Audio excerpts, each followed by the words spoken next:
Episode 4 The Fruit of Kathina Offering, Part 2 A young gentleman who received celestial cloths from the wishing tree.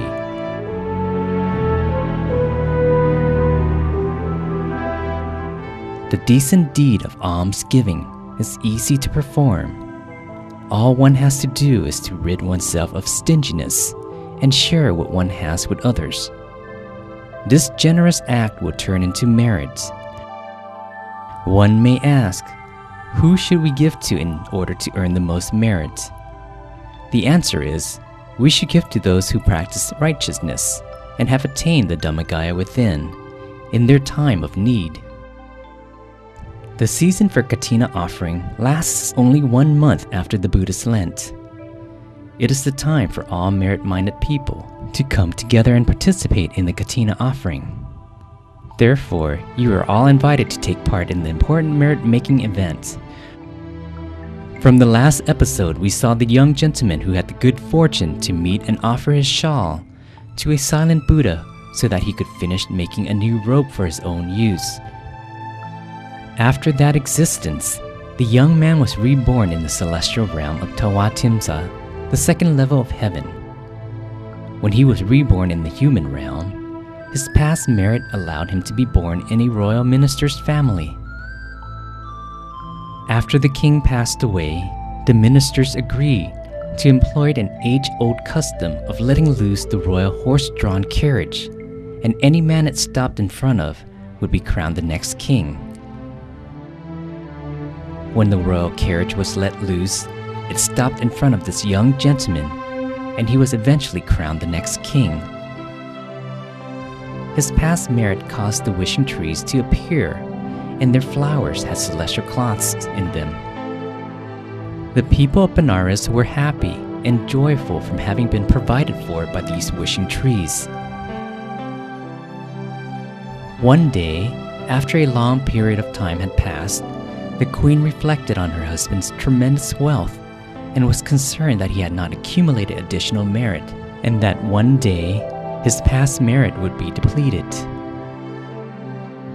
The queen said to her husband, "Sire, your great treasures are a result of the merit accumulated in your past existences, but you have not begun to accrue additional merit in this existence." King Nantaraja said, "But who should we give to when there is no merit field in this day and age?" The queen answered, "Sire, the earth is not without the most worthy arahats. You can have the alms prepared, and I will request the presence of the arahats." The king was delighted and commanded his minister to prepare alms for the next day. That evening, the queen went to the top of the castle. She sat facing the eastern direction, bowed low in great homage, and made an earnest wish. "If there are arahats in this direction, please come in the morning to accept food and other alms from us." However, no arahat came the next morning, and all the alms were given to the people. The next day, the queen resumed her request, facing the southern and then the western directions. Again, no arahats came for alms at the palace. Finally, the request was made in the northern direction. The silent Buddha, Mahabhatum, was at the time the leader of the silent Buddhas, dwelling in the celestial forest Himawanta.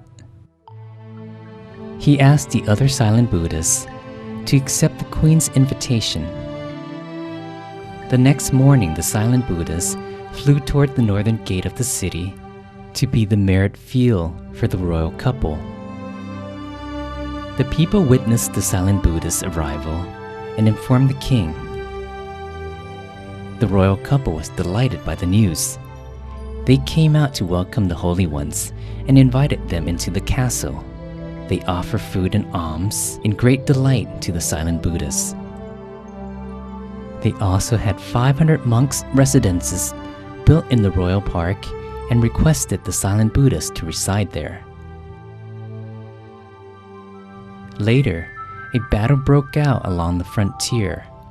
The king informed the queen, "I will go to the border to suppress the enemy.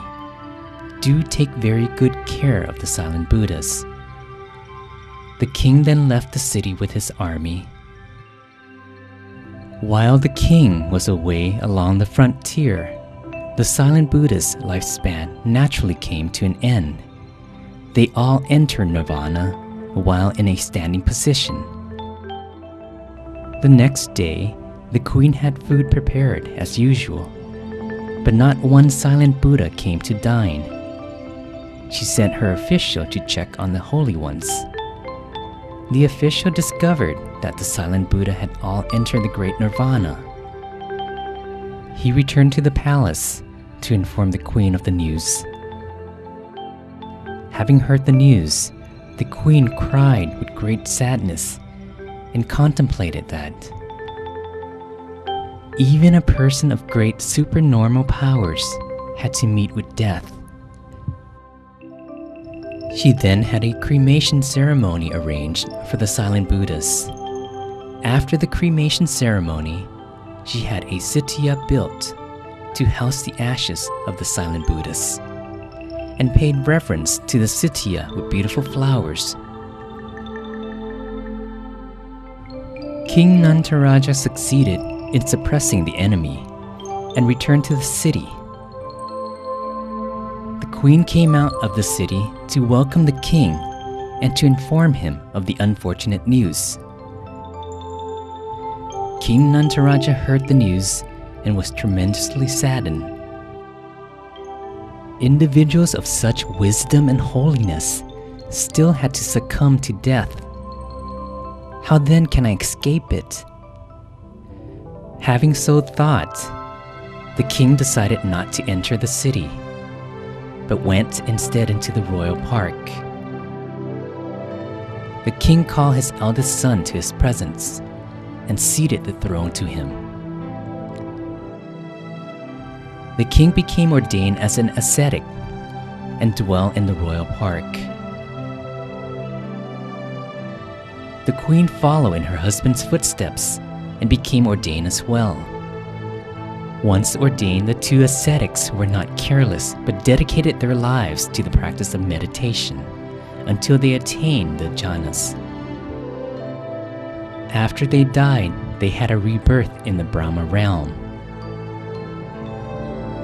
From this story, we could see that our material wealth, besides being used to support us and our family, needs to be used for making merit in order to give us the most benefit. We must give to worthy individuals who constitute our merit field. In this season of Kathina offering, you are all invited to take part in the great merit-making event at the Dhammagaya Temple on the first Sunday of November.